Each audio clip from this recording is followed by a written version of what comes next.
Okay, team, we're talking all things to do with notables. All right? Now, the morning of the notables is on Wednesday in week 10. We are currently in week 8. So stop it.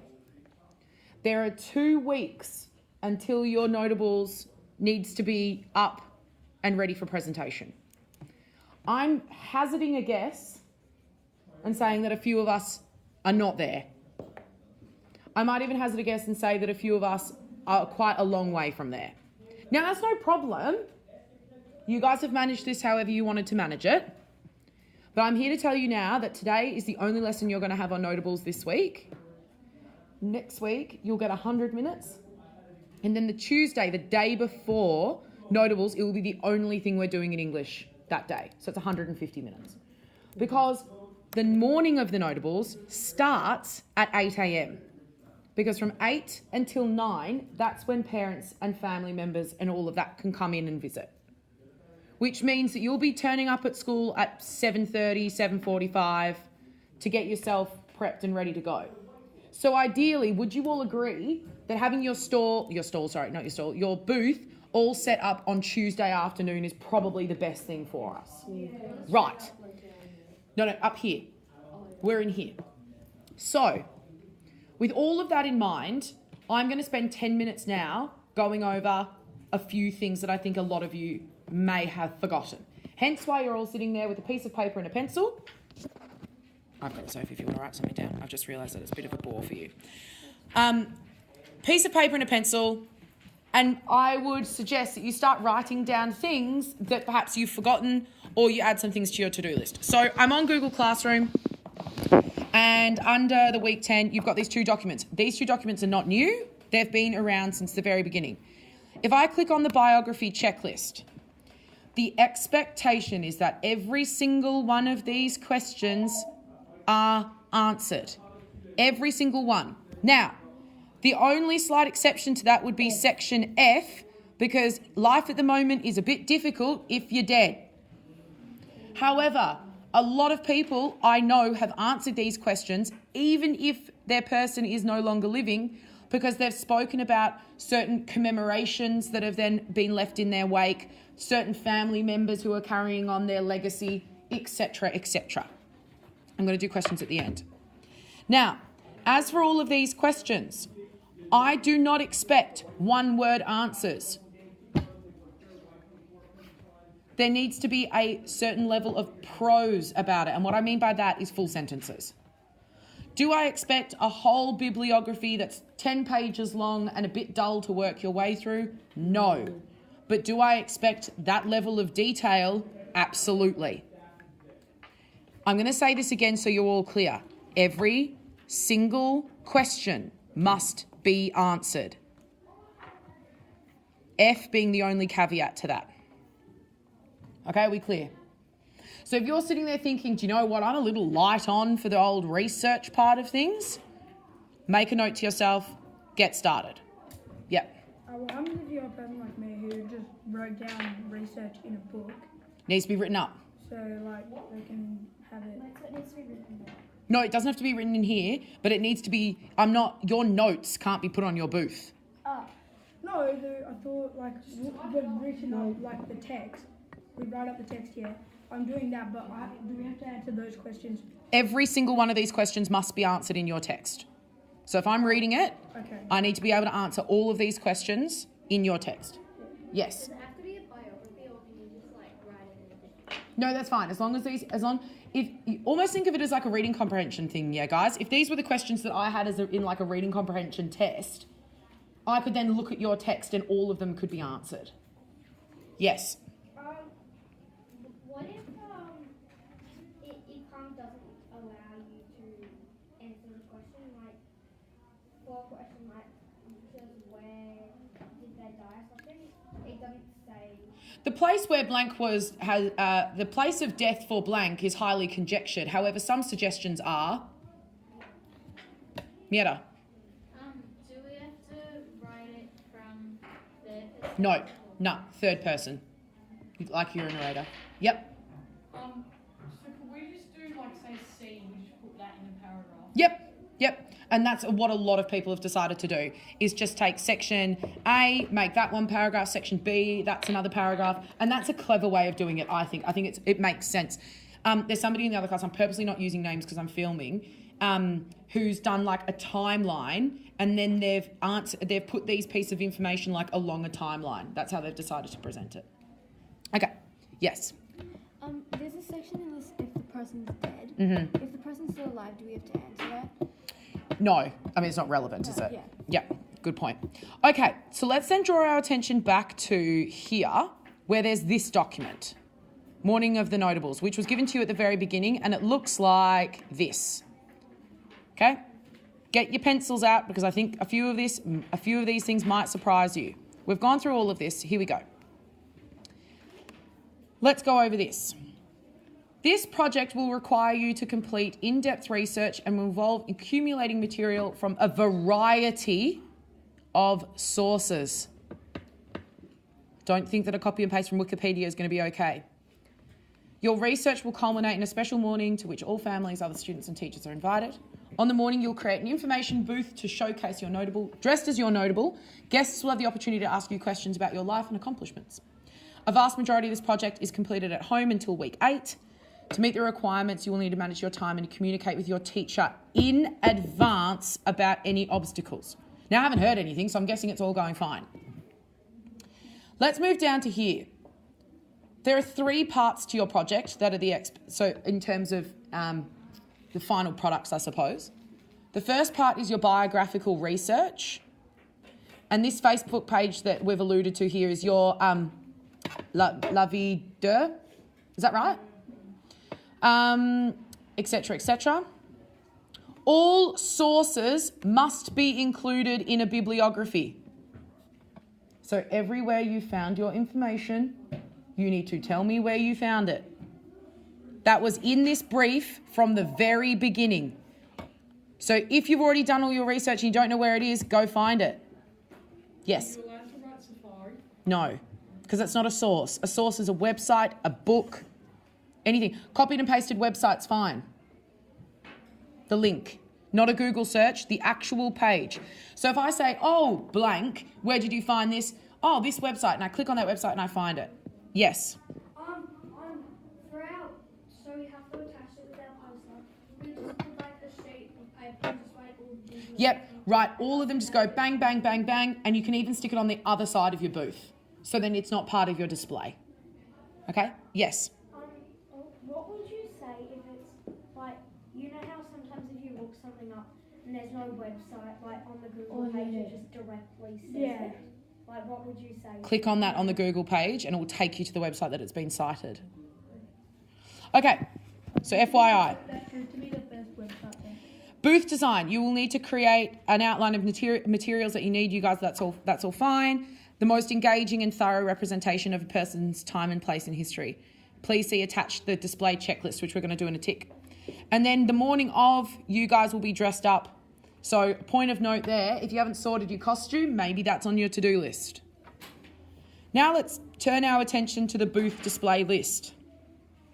Some of these tasks can be done at school and some can be done at home. And ultimately, guys, at the end of this session, or at the end of me speaking, whatever's left on your list, I suggest that you actually go through it and go, do you know what? That's definitely a home or that's definitely a school. So then you can prioritise your time. Everything with an asterisk is mandatory, meaning you need to have it. So you've got your biography in English and your Facebook page or your La Vie de in French. A tablecloth, mandatory. This may be plain or it may relate to your notable's life in some way, i.e. a flag or flag colours, maybe it's symbols stuck on an old sheet. So if you haven't thought about what's going to go on your table, write that down. You then need to have the name of your notables in large letters. I think we've already discussed that and it seems pretty obvious. You also need to have your name and your class. Guys, it says in large letters up there. I wouldn't suggest you make it the same size as your notable name, but certainly make it big enough so then we can understand who the project is by. Everyone must have a question box. Choose 10 questions, 5 English, 5 French, you feel confident answering.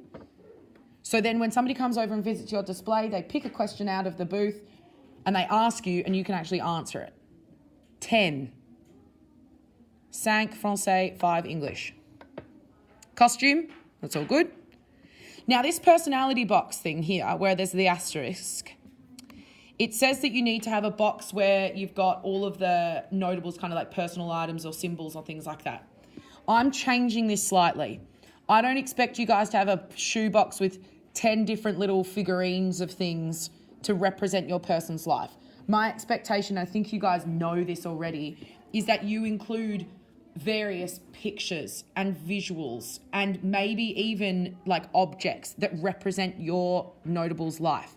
So for example, and I use this with 6B, if it's, let's say it's Neil Danaher, old football player who does a lot of stuff for motor neuron disease, you could potentially have a pair of footy boots, a mouth guard. You're not writing anything down, you're barely paying attention, so please stop.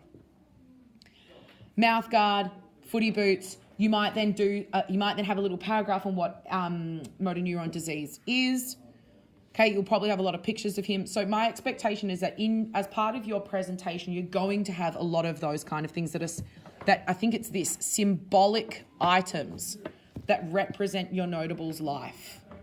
Okay, so if you were to think, what are 10 things that I could pick about my notable and have somebody potentially guess who my notable is without knowing the name, what 10 things would give that away?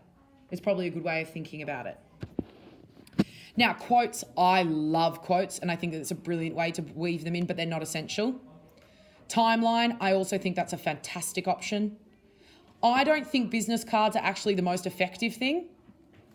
Myself, I actually think that they kind of just get taken for the sake of being taken, and I would put your time and energy into something else. Keeping in mind, guys, the whole purpose of an informative display or an informative text is to inform.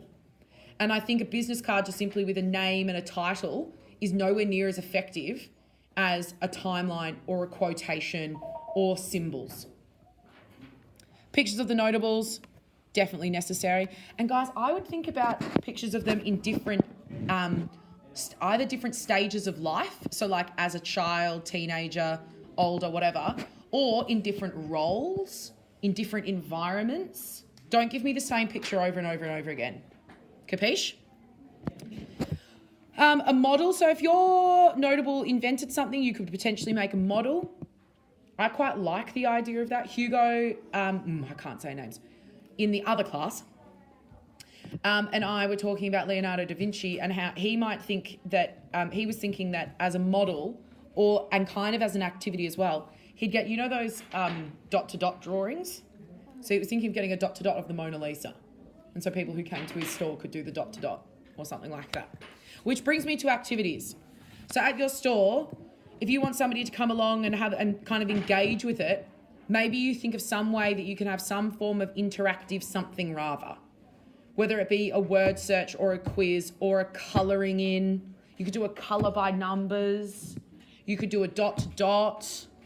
You could do a little question off. I don't know. Yes. Ideally. Bonus giveaways. Maybe you have a quiz, maybe you've got some little prizes. But guys, the whole idea isn't that you necessarily, actually no, I'm going to take that back. I don't want prizes and we don't have any food. But like, I quite like this one where it's like, this is far better than handing out a business card. You know, for example, if you're doing Shakespeare, you could give out a Shakespearean sonnet. Or you've got somebody who's got incredible quotes or inspirational quotes, maybe they can pull one out of the hat or something. Okay? There is so much stuff that you can do with this. And also think about how you're going to embody your notable. If somebody's doing Winston Churchill or somebody who's given incredible speeches, you should just stand on a chair the whole time and give speeches. I'd come and listen to you. I'd come over. So, with all of that in mind, we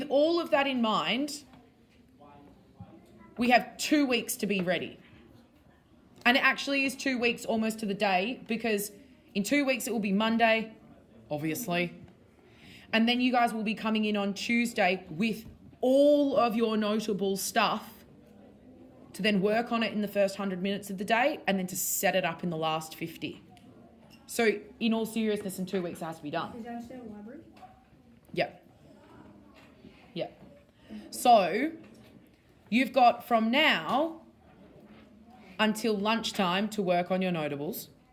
And it was the only time you'll get in class this week unless you use study hall. Actually, I'm not even sure if study hall is going to happen this week because there's something else that we're doing that I think you'll want to use it for anyway.